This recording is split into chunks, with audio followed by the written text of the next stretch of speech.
Hello Wonders! Ito nga pala yung araw na pupunta kami ng Immigration Office para mag-renew ng visa ni Papsi at ni Tebby.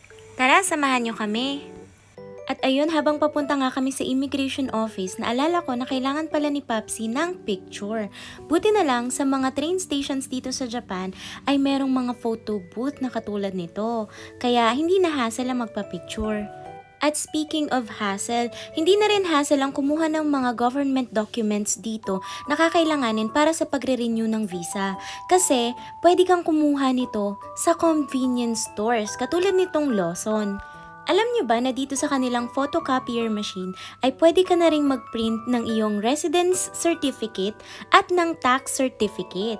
O diba hindi mo na kailangan pumunta pa sa city office para kumuha ng mga documents na ito. At ang kagandahan pa nga ay pareho lang din naman ang presyo nitong sa convenience store at sa city office. Meron nga rin pala silang English language option dito kaya hindi ka na mahirapan mag-translate. At ang kailangan mo lang ay ang iyong My Number card.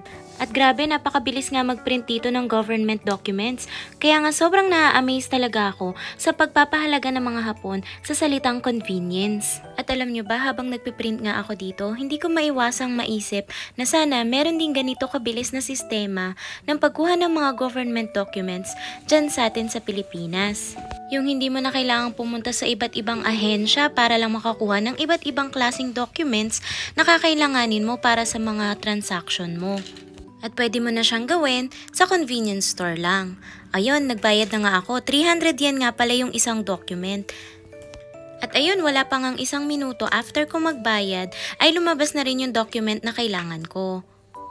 At hanggang dun lang para sa video na to. Maghihintay na ulit kami para sa pag-release naman ng visa. Salamat sa panonood at pagsama sa amin. Jane!